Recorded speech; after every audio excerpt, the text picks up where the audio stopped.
Hi, everybody. We want to present today our paper called AI Ethics Statements, Analysis and Lessons Learned from NeurIPS Broader Impact Statements. I'm Paul presenting today with Emmie, who will join for the second half of the presentation. The problem we wanted to attack is the following. A lot of people today believe that AI or machine learning researchers can no longer disregard the ethical ramifications of their work as someone else's problem. They need to think about it themselves. The question is, what governance mechanisms should be put in place? How do we actually get them to do this? Why is it important? I know this feels like I'm belaboring the point, but as our research showed, not everybody really gets this. And there are a lot of real life implications as to why AI goes wrong. Things like police profiling or job recruitment in terms of bias or discrimination. And there are many other ones like you see in the list here: robustness, privacy, environmental impacts. All these are ubiquitous as AI itself becomes ubiquitous. And we think that research is the first line not only of defense against these problems, but of responsibility in addressing them. That's why we want to look at one specific governance mechanism, which was introduced in 2020 by the NeurIPS Machine Learning Conference, which was a requirement that all the papers presented to the conference include a broader impact statement, which is a specific section that could discuss social and ethical implications of the research presented. And our question was, did researchers actually respond to this? How did they? And was it effective? I don't want to go around the related works in too much depth. We can answer questions at the end. But we generally built on a literature related to ethics document analysis. And there was one paper on which we built in particular because it analyzed the NeurIPS 2020 conference broader impact statements as we did, the Nanayakara et al. Paper, which was a thematic analysis of a sample of 300 different statements. And we wanted to build on that by presenting the full data set of papers presented at the NeurIPS proceedings. How did we collect that data? It was relatively straightforward. We downloaded the PDFs from the proceedings website, converted them to XMLs to be more easily scraped. And we got from that author names, institutional affiliations, and the actual text of the impact statements, to which we added things like subject areas, the location of affiliations, and then hand-coded opt-out rates for a sample of around 350 statements. Opt-out here was an option given to the authors by NeurIPS to simply say, because my paper is too theoretical or for whatever reason, we are opting out and we think the broader impact statement requirement is not applicable. The data set looks like this on our online public version with the different categories in columns.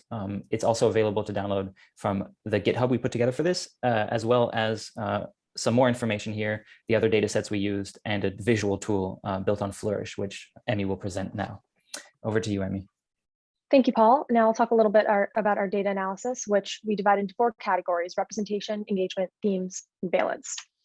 So for representation, we wanted to explore whose voices were represented, and we found that academia is still the largest player in paper affiliation. So the vast majority of papers had authors with only academic affiliations, and about 6% had authors with only industry affiliations. But a sizable chunk, about a third, had authors with both academic and industry affiliations, which was an interesting note of collaboration.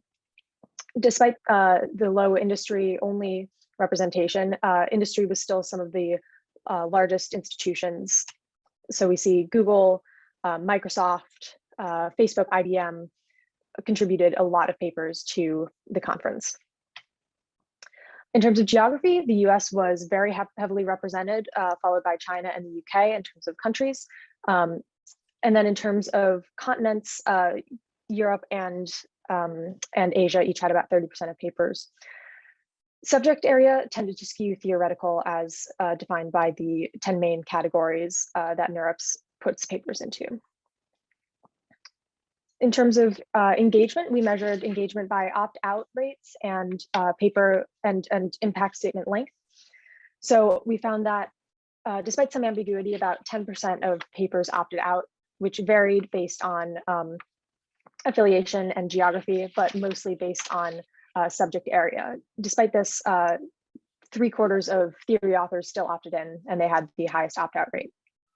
Again, statement length tended to be about a paragraph, also varied by affiliation, geography, and subject area, even just within subcategories.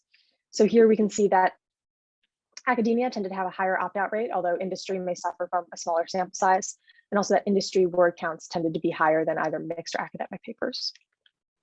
Subject area, again, theoretical subjects had higher opt-out rates, while more applied areas and social aspects of machine learning had both the lowest opt-out rates and the highest word count. regions, we saw that North America had the highest word count, while Europe had the highest opt-out rate. And we can see a long tail of impact statement length, indicating that some authors took advantage of the impact statement not counting towards the not counting towards the page length to really thoroughly engage with the requirement. When just drilling down into application sub areas, we see that NLP had the average word count was over double that of computer vision. This was notable, and the longest statement, which is over 4,300 words, is actually found in an NLP paper. Despite this, when excluding that paper, the average word count for NLP papers is still about a third higher than computer vision, and at 223 words. So health, computational biology, and network analysis are also still significantly higher than computer vision.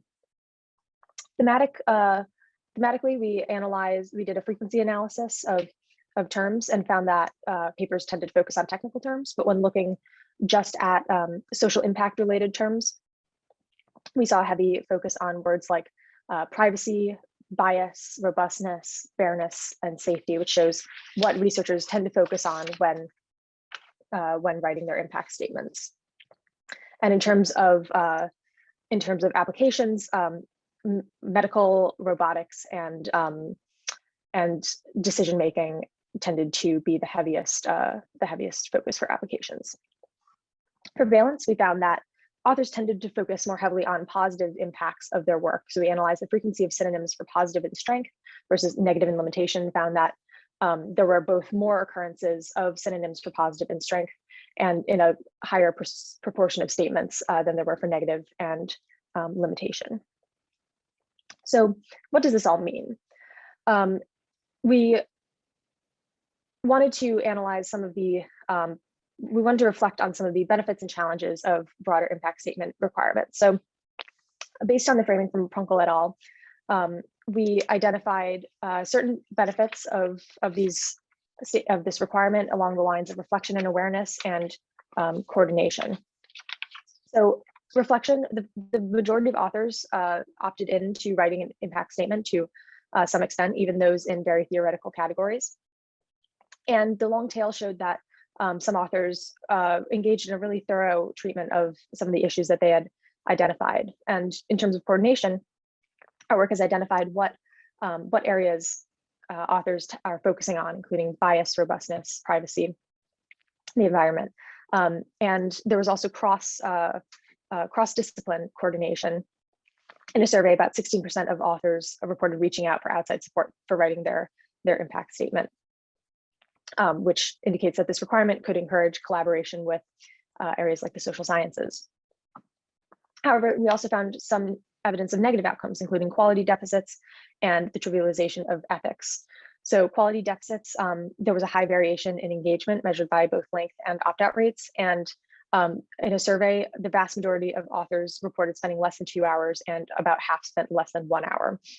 And there were anecdotal reports of low statement quality on social media, and also pushback against the requirement on social media, which this and the number of short statements could imply a sort of trivialization of ethics. Some of the causes of these negative outcomes might include institutional, social, and cognitive biases. If researchers may be incentivized to avoid discussing negative impacts or only lightly engage, and to play up the positive impacts of their work. And furthermore, because papers are highly concentrated in a few affiliations, any institutional bias from those affiliations will have a significant impact on what is discussed. There are also opportunity costs, which did not include page length in this iteration, but now the guidance has changed and it does count towards the page length, but also time. And in terms of best practices, the official guidance was extremely lightweight and may have caused some confusion and pushback and disincentivized researchers from engaging. So now I'll hand it back to Paul for the conclusion. Great, thank you, Emmie. To continue, we think our paper was a great opportunity to investigate the benefits and challenges of AI and machine learning conference mechanisms in general, and also how researchers think about the societal impacts of their work, which itself is a feedback loop to better designing governance mechanisms. Of course, there were some limitations. There was only one conference on 1 year that we studied, and the format has since changed, as Emmie alluded to. Our analysis was also mostly focused on quantitative measures like statement length or opt-out rates, as opposed to the actual content of what was said in these impact statements, and that might be another source of interesting insights. We provide, though, with our paper, and we think this is something that might be valuable to other people and hope other researchers will pick up, a data set of the impact statements, all of them from the 2020 papers, as well as additional information like affiliation type, location, subject area, and a visualization tool to explore and visualize that data, as well as an initial quantitative analysis of the data set, which includes what Emmie was just presenting to you, questions of representation, engagement, themes, and valence. From this discussion, we derived lessons for self-governance mechanism more broadly, and those are three main ones: the importance of creating the right incentives, mainly, for example, to avoid the incentive to downplay negative impacts, which is counterproductive in the goal of promoting a more in-depth ethical consideration of research implications, as well as the need for clear expectations and guidance to reduce, for example, the amount of authors who choose to opt out when they could, in fact, with better guidance, provide a useful ethical consideration. And lastly, the importance of including researchers in the deliberation and the construction of these mechanisms that are meant to help them think about their own work. Finally, what impact do we hope this paper will have?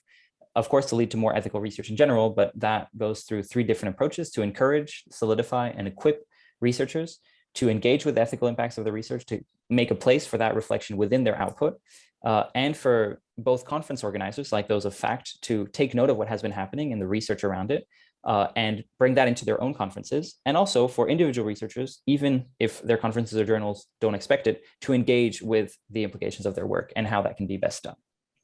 Thank you very much. That's it from us, and we'll take questions now, I guess.